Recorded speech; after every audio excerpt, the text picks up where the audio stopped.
Breaking news right now. President Trump is now taking questions about the FBI raid on John Bolton. Let's listen. Me, because every time he doesn't talk, he's like a very quiet person, except on television. If he could say something bad about Trump, he'll always do that. But he really doesn't talk. He's quiet. And I'd walk into a room with him with a foreign country, and the foreign country would give me everything because they said, oh no, they're going to get blown up because John Bolton's there. He's not a smart guy, but he could be a very unpatriotic guy. I mean, we're going to find out. I know nothing about it. I just saw it this morning. They did a raid. You're watching President Trump taking questions at the White House Historic Association Visitors Center. He said he knows nothing about the FBI search of former National Security Advisor John Bolton's house, but said he's not a fan of Bolton, calling him unpatriotic. On the war in Ukraine, President Trump says we will see whether Russian President Putin and Ukrainian President Zelensky will meet. He also addressed crime in Washington, D.C., saying there have been no murders there since his crime crackdown started. ABC's Jay O'Brien has more on all of that. President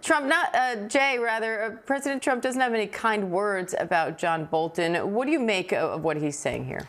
Yeah, he said there, Diane, that he didn't have advanced knowledge of this raid on John Bolton's home, that sources tell ABC News was looking for what could be classified documents in the home and in some form or fashion is tied to John Bolton's service in the first Trump administration when he served as National Security Advisor. You'll remember, of course, he wrote a book, et cetera, et cetera. Bolton had told our Jonathan Karl some weeks back on This Week that he was concerned about retribution because he and Trump had a very public falling out. Bolton wrote a book about his time in the first Trump White House that was very critical of the president. But we know that federal agents, according to sources who spoke to our Catherine Faulders, did have to get a search warrant from a federal magistrate to execute this search on John Bolton's home. So it wasn't just some kind of a unilateral action. But you also mentioned those D.C. crime numbers. Just a very quick fact check of what the president said there.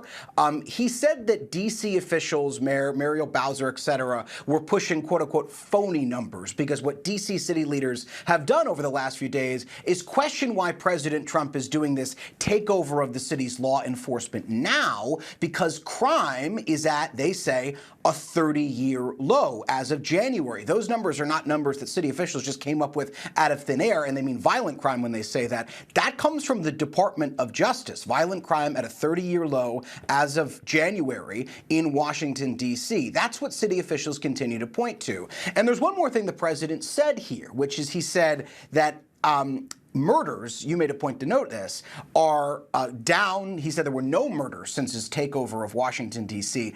That's not entirely true. The first day that the president announced the so-called quote-unquote crime emergency in D.C., there was a murder on the 11th, I believe, and then there was a murder just a few days after that. Now, he is correct that there haven't been murders in Washington, D.C. over the last few days, but there were at least two, and there have been other violent incidents around the city since this crime crackdown of the president's. But it really puts the president at odds here with D.C. city officials, who we expect to continue this refrain of saying that, yes, while violent crime spiked in 2022 and 2023 post-pandemic, it is declining. We expect them to continue that refrain, but the president there saying he doesn't want to hear that anymore from D.C. city officials. And if they continue that, he threatened them earlier in the day with what he called a quote-unquote total takeover of the city. He doesn't have the legal authority to do that, but he could take further action against the city government.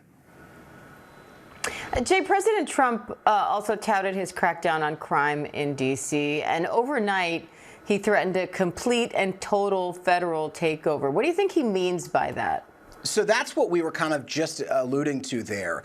A complete and total federal takeover of D.C., we really don't know what the president means, because there's a law from the 1970s that gives D.C. what's called home rule, meaning they can vote for their own city council, they can vote for the mayor, and those officials make the bulk of the laws that Washington, D.C. follows. Now, Congress can override some of the legislative actions that they take because D.C. is a federal district, but D.C. has this notion of home rule. The president can't just get rid of that that without repealing that law. So we don't know what he means of a total takeover. What he could do, though, is extend his takeover of the city's police department, which, remember, he began just about 11 days ago. He has taken over and federalized the Washington, D.C. Metropolitan Police. He's done that by issuing a quote-unquote crime emergency, but that takeover expires after 30 days. And again, we're just about 11 days in here.